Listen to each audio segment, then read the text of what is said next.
You're tuning into Black and White Sports on YouTube. The no-holds-barred truth on sports. The main event starts. All right, Black and White Sports supporters. Well, this is kind of interesting. If you're a Raiders fan or if you're a Cowboys fan, either one. But it looks like two key acquisitions the Raiders made in free agency, they literally ripped away both of them from the Dallas Cowboys. Now, everybody knows Dallas did some good things improving their defense, we think.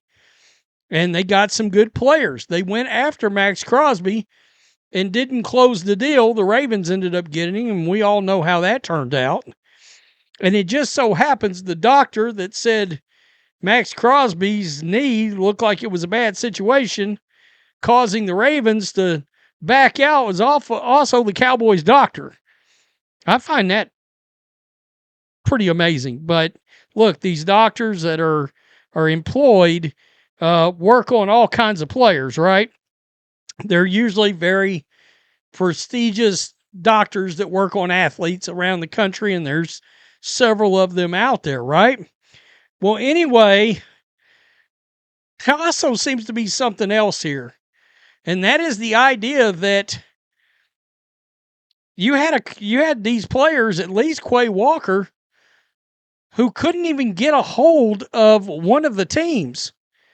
When he was calling to try to tell them, hey, I'm going to come there, nobody answered the phone on the other end, which is pretty wild because, well, when you're in the first or second day of free agency, what is the general manager doing outside of answering phone calls from players you're trying to chase? Did Jerry Jones he literally dropped the ball here? So this came out. The first wave of free agency has come to a close. We know that. The Raiders brought in a few important pieces in the building. Malcolm Kuntz, Eric Stoltz, and bolstered their offensive line by adding one of the best centers in the league. But it was the linebacker group in Vegas that received the biggest makeover by GM John Spytek. He agreed to two of the biggest linebacker deals this offseason. I have praised these two signings. They will go a long way, and these guys could have really helped the Dallas Cowboys, and they were chasing both of them. Nakobe Dean, Quay Walker were two of the most sought-after linebackers in free agency, according to multiple reports. The Cowboys battled the Raiders for both. So this is interesting. Jane Slater just talked to somebody close to the situation. Apparently, Dallas was actually very competitive in the Nakobe Dean market. He was one of the 5 Zooms they allowed. I'm told their offer was similar to the Raiders, but ultimately he went with his gut feeling, but was told he could have seen himself in both places. It was a 51-49 margin, but the Raiders won this one. At least that tells you Dallas is trying. Okay, if you say so. Nakobe Dean ended up getting a 3-year, $36 million deal with the Raiders, but apparently it was not as high as on the Cowboys list. Walker was reportedly a high priority for the Cowboys, but he went with the Raiders. Now, Quay Walker. Cowboys were in the mix on Quay Walker, who ended up joining the Raiders per sources. This is Todd Archer out of Dallas. Told Walker he had a Zoom with the Cowboys earlier in the day. He was higher on their list than Nakobe Dean.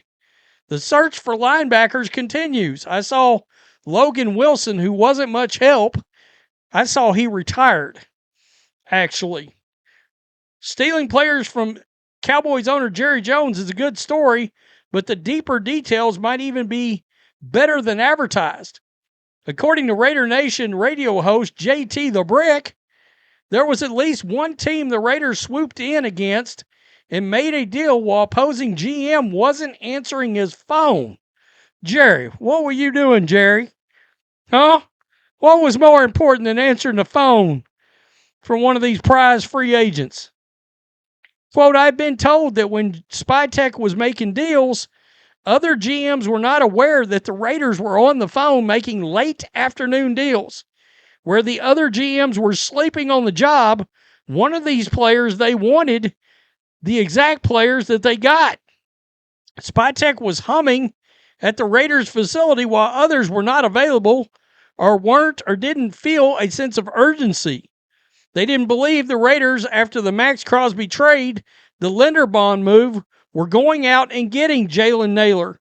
They didn't see the Raiders coming to pounce on the defensive side of the ball. According to someone who's very connected, Spytek pounced on the phones and closed those deals as other GMs. I don't know if they were in the bathroom. I don't know if they were on the phone with the wife. I don't know if they were picking up their kids from school. But Spytek sensed that he could get in on this, and he got the players, and he closed down day one. It was incredible. JT didn't mention the team he was referring to, but the Raiders and the Cowboys clearly had interest in some of the same players. And it wouldn't be a disappointment to learn the Cowboys were the team that got blindsided by John Spytek. Did John Spytek outmaneuver Jerry Jones here? Interesting, especially considering it was the Dallas team doctor who recommended the Ravens back out of the Max Crosby deal.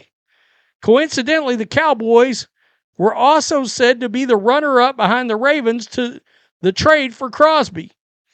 Quote, the Raiders had two teams willing to swing for the fence here, the Cowboys and the Ravens. Jeremy Fowler said last week.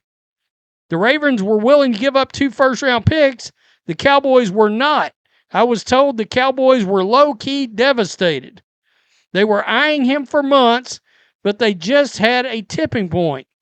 It was a first and second-round pick, which is what we heard that they had offered. So technically speaking, the Ravens deal was a better deal for Max Crosby. But that is interesting that there was so much intertwining between the Cowboys and the Raiders on various defensive players. Interesting. I'll tell you, though, I made a video, I think at the end of the first day, maybe it was the beginning of the second day of free agency. I said the Raiders knocked it out of the park, and they just didn't go spend willy-nilly like you've seen some teams in the past. The Redskins used to be the world's worst at, let us just go sign a bunch of random free agents, and it turned out to be a disaster. They targeted guys that will help them. I mean, Nakobe Dean is one of the best blitzing linebackers in football. Quay Walker, tackling machine. So those two players are going to help that Raiders defense, no matter what. You keep Max Crosby. I said in multiple videos in the last week, Raiders defense looks good. And I like what they've done on defense. I'm not even a Raiders fan. And it's promising. By the way, I haven't mentioned my Niners got Dre Greenlaw back. That's huge. That is huge. I kind of thought, and I'm still surprised the Broncos let him go. I know he was hurt last year, but he was still one of the highest ranked, graded out linebackers in football on PFF for the snaps that he took when he was actually not hurt.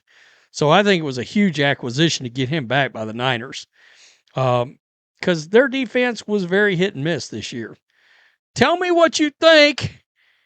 Did John Spytek, did Tom Brady, oh, wait a minute, did Tom enter the conversation? By the way, on a side note, Tom Brady is still talking shit about the WWE. He called him out again today. Look, WrestleMania is in Vegas. So it's pretty obvious something is going on with Tom Brady and the WWE. My guess is going to be an appearance, maybe even like a guest referee situation at WrestleMania is my feeling since it's in Vegas. So something's going on there. We'll just have to wait and see if Tom Brady all of a sudden shows up on SmackDown or Raw or something like that. And I'm sure him and Logan Paul will have words. But that's a setup. Mark my words right now. That is a setup. There's no way Tom Brady's just running his gums about the WWE like that for no damn reason when they're coming to Vegas. So that's a thing. Tom Brady and Max Crosby walks out at WrestleMania. Oh, yes, I'll be watching WrestleMania. Tell me what you think. Peace. I'm out. Till next time. Thanks for watching the show. Be sure to like, comment, and subscribe. Be sure to tune in next time on Black and White Sports.